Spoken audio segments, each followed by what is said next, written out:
Жүндүн жана ийненин жардамы менен өзгөчө сүрөттөрдү жаратуу студенттердин кызыгуусун арттырат. Мындай ыкма менен сүрөт өнөрүн студенттерге Казыбек Мамырканов үйрөткөн. Адатта бул ыкма Вальдорф ыкмасы деп аталып келет.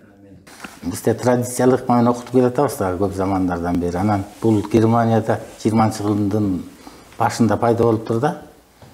Бул деген ошол мурдадан келаткан жана кесиптик болобу билим берүүнүн тармагында келаткан ыкманын альтернативдүү түрү экен да. Башкача айтканда ошо жекече баланын, жекече инсандын өзүнүн шыгына, жөндөм, талантына, мүмкүнчүлүгүнө жараша кызыгуусуна өзү алдынча сабак берүү методу болуп эсептелет да. Ошол Германияда ошол 19-жылы 245 мектеп, 1000ден ашык бала бакчага ушундай ыкма киргизилген экен.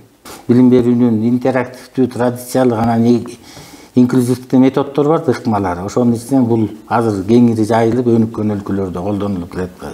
Вальдорф ыкмасы балдарга күнүмдүк эмгек, иш-аракеттер аркылуу дүйнөнү таанытып, анан билим берүү багытын алат. Мисалга алсак, агай теориялык билимдер менен катар жүндү иштетүү, жыгач менен иштөө, кол өнөрчүлүк буюмдарды даярдоо өңдүү иш-аракеттерин үйрөтөт. Муну менен катар агай адамдарды экологиялык маданиятты калыптандыруу багытында туруктуу өнүгүүнүн максаттарын ишке ашырып келет.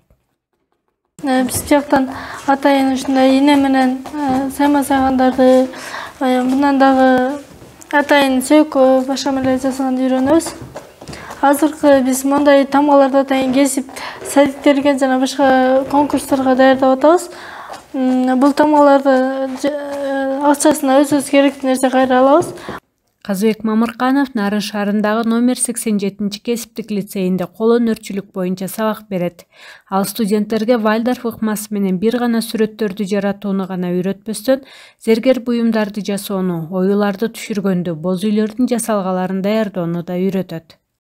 Кол өнөрчүлүк менен ушу негизи кийинки 14 жылдан бери ар дайым мындай дайыма иштеп калдым да. Ага чейин баягы хобби сыяктуу эле эметип келчүмүн. Анда-санда кол өнөрчүлүк кармап. Эмнелерди жасап келдиңиз буга чейин? Буга чейин мен негизи оймочулук багытта көп иштерди жасап, ошого кызыгам да.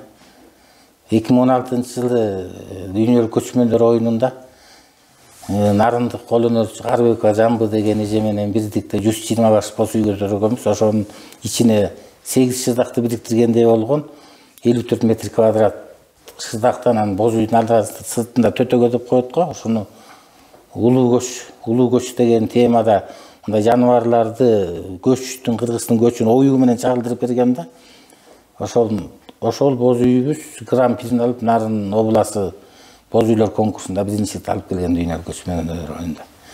Ошондо кол өнөрчү эжебиз даңк медали менен сыйланып, мага Кыргыз Республикасынын маданият мыкты кызматкери деген наамды ыйгарышкан. Казыбек Мамыркановдун сабагына, ден соолугуна байланыштуу атайын реабилитация максатында ар кайсы райондордон студенттер, окуучулар келип окуп турушат. Бизге ушу Нарын регионунун бардык эле булуңгучтарынан, ден соолугунан, ошо майыптыгы бар, мүмкүнчүлүгү чектелген айрым окуучулар, анан социалдык колдоого муктаж жакыр үй-бүлөлөрдөн, ата-энесинин бирөөсүнөн ажыраган балдар окушат. Ушул ыкма менен ошолордун жана үйдө жатып, бош отурбай бир нерсе кызыгып, кыялында болот да, ошо ачылып кеткен абдан түрткү болот экен да. Бул окуучулардын жасаган эмгектери, мисалы азыркы кезде жана туристтерге, чет мамлекеттерге биздин табигый нерселерден жасалган оюнчуктар, сувенирлер, белек, бекчек, аксессуарлар көп талап кылынып атпайбы? Ушуларды үйдөн отуруп эле өзү каалаган сүйгөн кесиби менен жасап, үй-бүлөлүк киреше таап, акча таап алууга болот да. Анткени булар кол эмгеги абдан жогору бааланат да.